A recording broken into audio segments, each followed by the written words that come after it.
Hello, Oilers fans. Austin here with the pregame report between the Edmonton Oilers and the Ottawa Senators. How did we sleep last night? How are we feeling heading into this game as an Oilers fan? Now, last night, I made an executive decision at the end of the second period against Toronto to just do a little rant, post-game recap before the game even ended. And in that video, I was probably more emotional than you're used to seeing. A lot of you found it funny. Some of you thought that I was giving up on the team.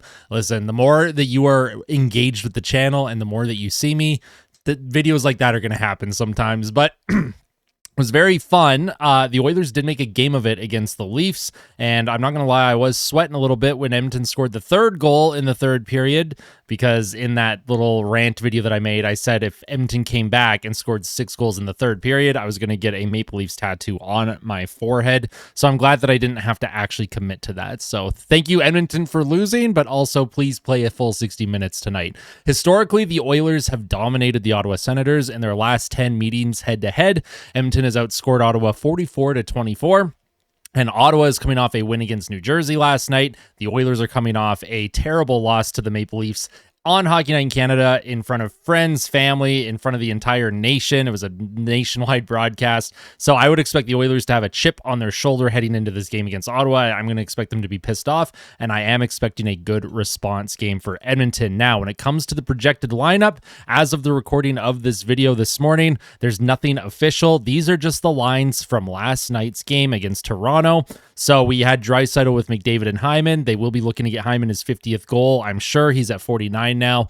Fogle, Nuge, McLeod, Kane, Henrique Perry, Janmark, Carrick, Brown, and Derek Ryan was the healthy scratch, but I wouldn't be surprised if you saw Derek Ryan in the lineup and either Carrick, Brown, or Janmark out.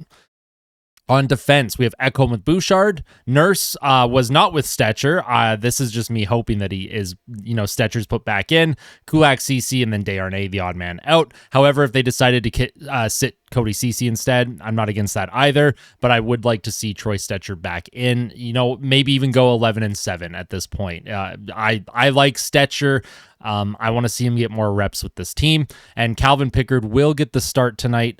He came in relief in the third period last night, so I'm expecting him to still get the start. They didn't pull Skinner in the second period, probably because of the back-to-back situation, but we'll head into the pregame stats here and talk a little bit more. So the Ottawa Senators, they have struggled all season. Last night was their first regulation win since February 22nd. They hadn't won a game in regulation since February 22nd. It's crazy to think about.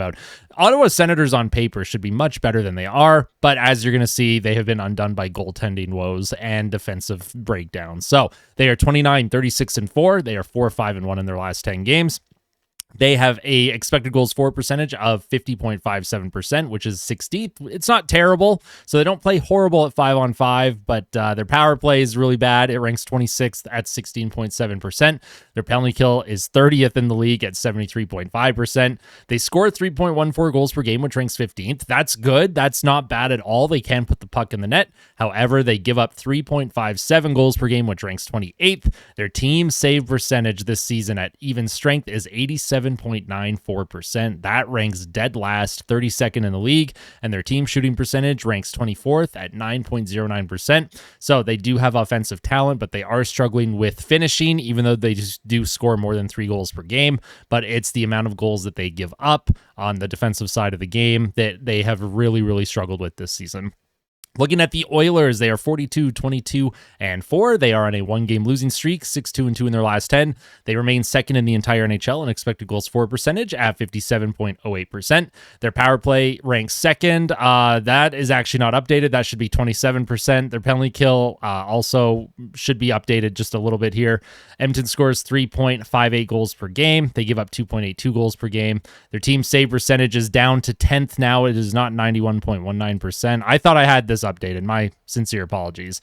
And their team shooting percentage is still around that 10% mark as well, which ranks around 13th. So even though I didn't, for some reason, update the Oilers numbers, it's all pretty close. It's not exact right now, but it is close to those numbers.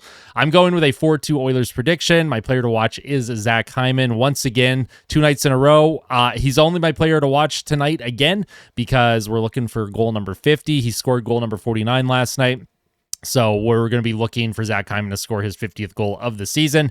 Now, if he does manage to score that goal, not only will I talk about it in the post-game recap, but I do plan on making a completely separate video to acknowledge that milestone for Zach Hyman and kind of give a breakdown of his career and how he is breaking what I believed age curves did for hockey players, because he is absolutely breaking everything I know about age curves and production and analytics, and we love that for Zach Hyman. That's a good thing, by the way. That's not a bad thing. That's a really good thing. That's a good thing for the Oilers too. So what are your game day predictions? Do you think the Oilers are going to bounce back tonight against Ottawa after their I would say lack of effort against the Leafs last night? Make sure you let me know all of your pregame thoughts in the comments section below. As always, if you like these videos and you want to see more, make sure you hit like. If you really like it, make sure you hit subscribe. And as I've been doing in the last couple videos, tell someone that you love them. All right. We'll see you in the post-game recap. Take care.